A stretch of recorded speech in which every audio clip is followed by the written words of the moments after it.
नोएडा से इस वक्त एक बहुत ही अहम खबर है, बड़ी खबर है। मॉल में जो मर्डर हुआ, मॉल में हत्या हुई, उससे जुड़ी हुई इस वक्त की बड़ी खबर है। बार में ब्रजेश की पिटाई का एक सीसीटीवी फुटेज सामने आया है। सीसीटीवी में बाउंसर्स पिटाई करते देखे जा सकते हैं। पिटाई के बाद इलाज के दौरान ब्रजेश की मौत हो गई थी। उससे पहले का यह वीडियो इस वक्त आपके सामने है। जो तस्वीरें सीसीटीवी में रिकॉर्ड हुई, ये लॉस्ट लेमन बार की तस्वीरें हैं, जहां पर कुछ बाउंसर्स हैं जो बेरहमी के साथ ब्रजेश को मार रहे हैं, पिटाई कर रहे हैं ब्रजेश की। ये देखिए, घूंसे बरसा रहे हैं। मॉल में हत्या पर इस वक्त की सबसे अहम खबर और तस्वीरें इस वक्त हम आपको दिखाने की कोशिश कर रहे हैं। तस्वीरें इस वक्त आपके सामने हैं और इन तस्वीरों में आप देख सकते हैं कि कैसे ब्रजेश पर जानलेवा हमला हुआ और इसी पिटाई के बाद इलाज के दौरान ब्रजेश की मौत हो गई थी। तो तस्वीरें इस वक्त आपके सामने, जिसमें कुछ बाउंसर हैं, वो बड़ी बेरहमी के साथ ब्रजेश पर घूंसे बरसा रहे हैं, बेरहमी के साथ पिटाई कर रहे हैं। और ये जो फुटेज है, ये सबूत के तौर पर पुलिस के बड़े काम आएगा। हालांकि 8 आरोपियों को गिरफ्तार किया गया है, एक आरोपी अब भी फरार है। तो मॉल में जिस तरह से मर्डर हुआ, उसकी तस्वीरें इस वक्त आपके सामने हैं। जी न्यूज पर एक्सक्लूसिव तस्वीरें आप ये देख रहे हैं। ये सीसीटीवी में रिकॉर्ड हुई तस्वीरें हैं। आपको ये याद दिला दें कि ब्रजेश नाम के एक शख्स की बार में कहासुनी हुई थी और लॉस्ट लेमन नाम का ये जो बार है, इसके अंदर किसी बात को लेकर कहासुनी हुई और कहासुनी मारपीट में तब्दील हो गई। जो वहां के सुरक्षा में तैनात गार्ड्स थे, उन्होंने बेरहमी के साथ पीटा था। ये खबर सामने आई थी, लेकिन अब ये ताजा तस्वीरें इस वक्त सामने हैं और सीसीटीवी में रिकॉर्ड हुई ये तस्वीरें एक्सक्लूसिव इस वक्त हम आपको जी न्यूज पर दिखा रहे हैं। और इसमें स्पष्ट रूप से आप ये देख सकते हैं, साफ तौर पर आप देख सकते हैं कि कैसे उस वक्त ये झगड़ा हुआ था। लोगों की संख्या काफी ज्यादा है और जो बाउंसर हैं वो ब्रजेश के ऊपर हमलावर हैं।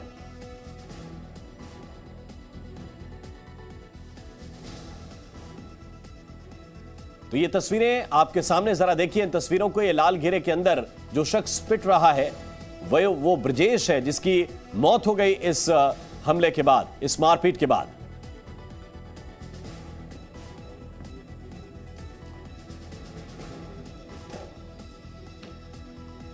और मॉल में मर्डर की इनसाइड स्टोरी अब आपको दिखाने की कोशिश करते हैं।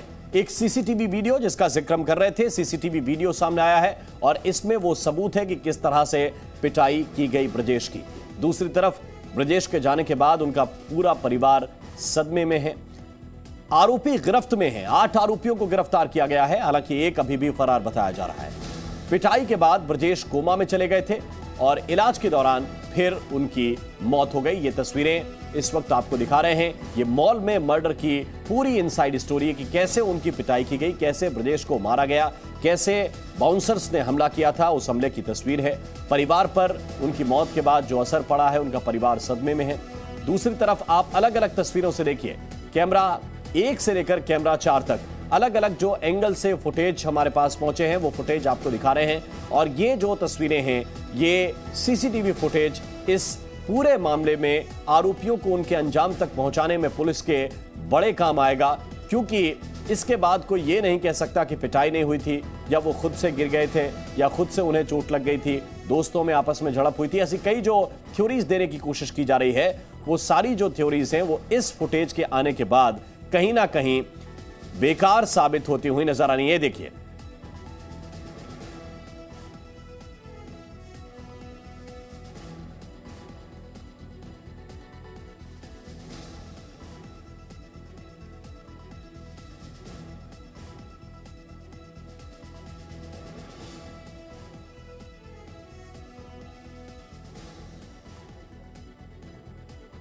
तो ये तस्वीरें इस वक्त आपको दिखा रहे हैं और इसका पूरा घटनाक्रम समझिए। पहले बाउंसर्स के साथ बहस होती है किसी बात को लेकर। ब्रजेश पर वीडियो बनाने की कोशिश करते हैं कि वीडियो बना लेंगे कि अगर आप आपत्तिजनक शब्दों का इस्तेमाल कर रहे हैं, अभद्र भाषा का इस्तेमाल कर रहे हैं, तो आपका वीडियो रिकॉर्ड करेंगे। अचानक बाउंसर ब्रजेश की तरफ जाता है। इस पूरे घटनाक्रम को आप इस सीसीटीवी में देख सकते हैं। बाउंसर ब्रजेश की तरफ लपकता है, तेजी के साथ जाता है और फोन छीनने की कोशिश करता है कि ब्रजेश आप वीडियो नहीं बना सकते। और जैसे ही फोन छीनने की कोशिश शुरू होती है, इसके बाद ये देखिए, बाउंसरों ने पीटना शुरू कर दिया और इतना पीटा कई घूंसे मारे, कई मुक्के मारे और इतना पीटा कि कई जगहों पर ब्रजेश को गंभीर चोट आई, जिसके बाद वो कोमा में चले गए। इलाज के दौरान ब्रजेश की जान चली गई। ये देखिए, एक एक तस्वीर आपको दिखा रहे हैं। ये पूरा घटनाक्रम देखिए। बाउंसर से पहले बहस होती है, ब्रजेश वीडियो बनाने की कोशिश करते हैं, बाउंसर ब्रजेश की तरफ तेजी के साथ जाता है और फोन छीनने की कोशिश करता है। इसके बाद तुरंत बाउंसरों ने ब्रजेश को पीटना शुरू कर दिया, मुक्के से पीटा गया, कई घूंसे मारे गए। इसके बाद ब्रजेश फर्श पर गिर गए। ये तस्वीर जरा देखिए। और बाउंसरों ने इसके बाद ब्रजेश को घेर कर पीटा है।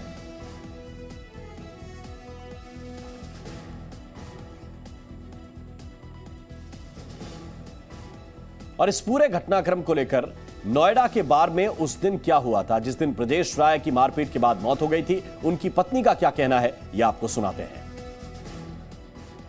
मॉल के बार के अंदर ब्रजेश की पीट पीट कर हत्या कर दी गई।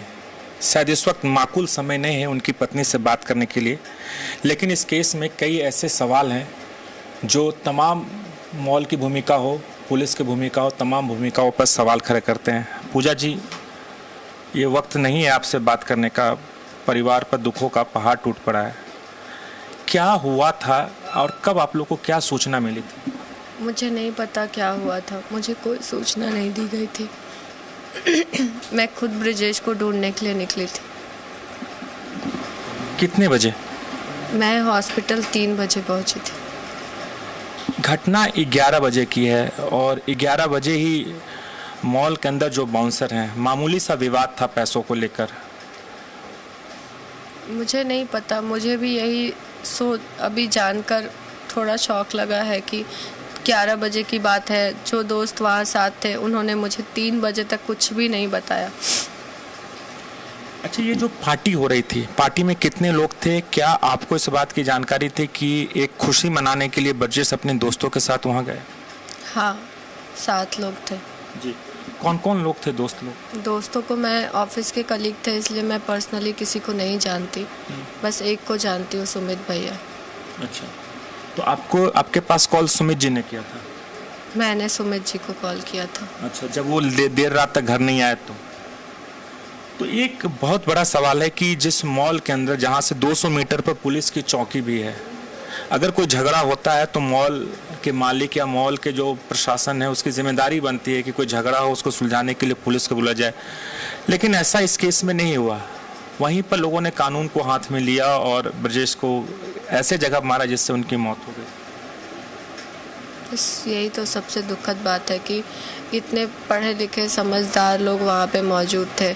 जब झड़प हो रही थी तो बार वालों ने भी फ़ोन कर देना था पुलिस को, या फिर दोस्तों ने में से भी किसी ने फ़ोन कर देना था पुलिस को, तो पुलिस आ ही जाती। पुलिस तो हमारे लिए है, लेकिन यहाँ पे तो पता नहीं, ना पुलिस हमारे लिए है ना ब्रजेश के दोस्त उनके लिए थे। तो आप उनकी पत्नी की बात को इस वक्त सुन रहे थे और यही उन्होंने भी बात उठाई है कि पुलिस को बुलाया जा सकता था अगर किसी बात को लेकर कोई विवाद था, विवाद नहीं सुलझ रहा था।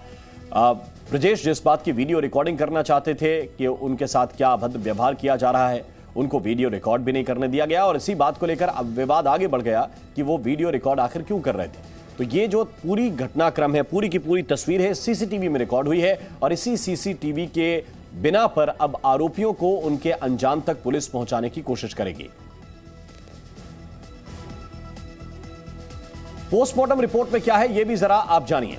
ब्रजेश को बहुत पीटा गया, यह पोस्टमार्टम रिपोर्ट में कहा गया है। उनके पेट में गहरी चोट आई, यह पोस्टमार्टम रिपोर्ट से निकलकर सामने आया है। उनके सिर पर भी गंभीर चोट थी। आप इससे अंदाजा लगाइए कि किस बेरहमी के साथ उनको पीटा गया होगा। उनके सिर पर गंभीर चोट आई, उनको इंटरनल ब्लीडिंग भी हुई। इंटरनल ब्लीडिंग की वजह से उनकी मौत हुई, यह पोस्टमार्टम रिपोर्ट में निकलकर सामने आया है।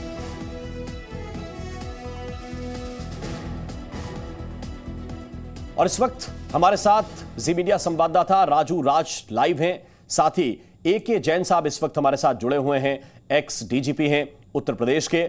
सबसे पहले राजू राज, मैं आपके पास आना चाहता हूं। ये जो CCTV फुटेज आया है और जाहिर बात है कि ये पुलिस के पास भी होगा, इसमें सारा घटनाक्रम सब कुछ स्पष्ट रूप से दिखाई दे रहा है। आरोपियों को उनके अंजाम तक पहुंचाया जाएगा? बिल्कुल राम, बता दूं कि बतौर एविडेंस के तौर पर पुलिस के पास ये सीसीटीवी फुटेज मिला और इसी सीसीटीवी फुटेज के आधार पर ही आरोपियों की पहचान हुई है।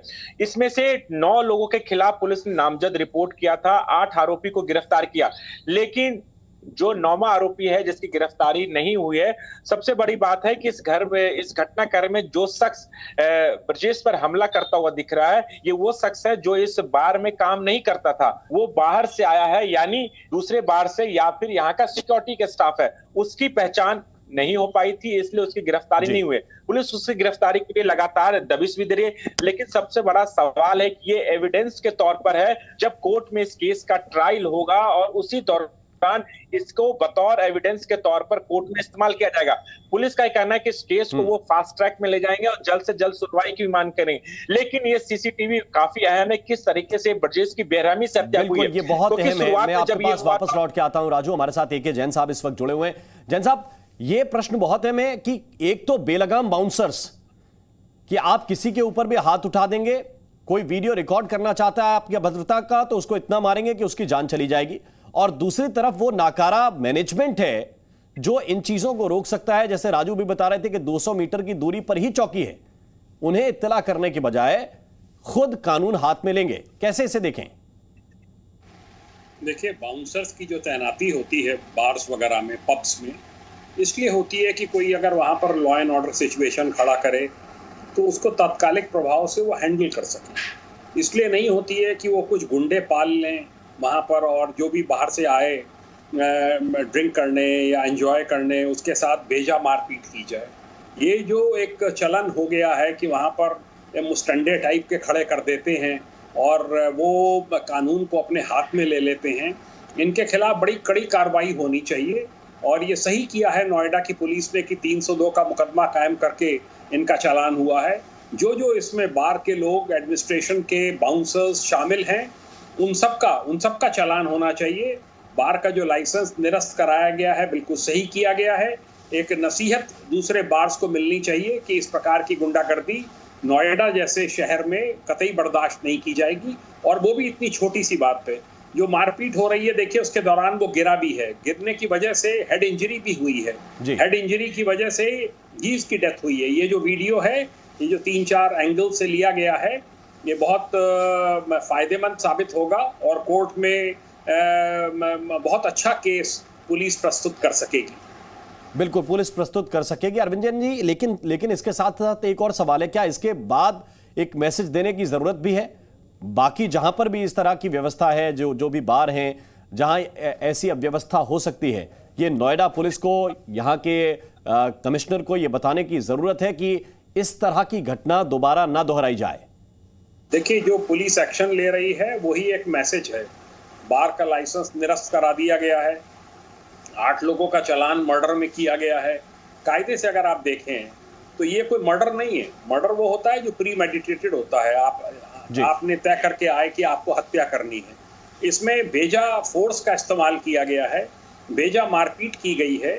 इसमें 304A भी लग सकता था, पर पुलिस ने बिल्कुल सही किया कि 302 में चार्जशीट लगा रहे हैं, 302 में इनका चालान कर रहे हैं। एक पूरे बार्स को, ऐसे सभी एस्टेब्लिशमेंट्स को, होटल्स को, सबको एक बड़ा कड़ा संदेश है कि कतई भी कोई बख्शा नहीं जाएगा।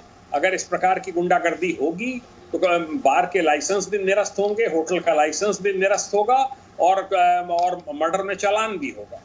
बिल्कुल, राजू हमारे साथ है। राजू, उनके पास भी हम चलेंगे, लेकिन ये जो तस्वीरें हैं ये बहुत महत्वपूर्ण हैं जिनके बारे में AK जैन साहब इस वक्त बता रहे हैं, और ये तस्वीरें इस वक्त सबूत के तौर पर इस्तेमाल की जाएंगी जब अदालत में जाएंगी। बहुत बहुत शुक्रिया AK जैन साहब, राजू, आप दोनों का बहुत बहुत शुक्रिया हमारे साथ जुड़ने के लिए।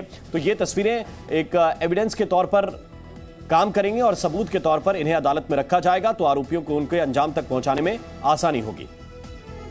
Presenting B News app, available on Google Play and App Store. Download it now.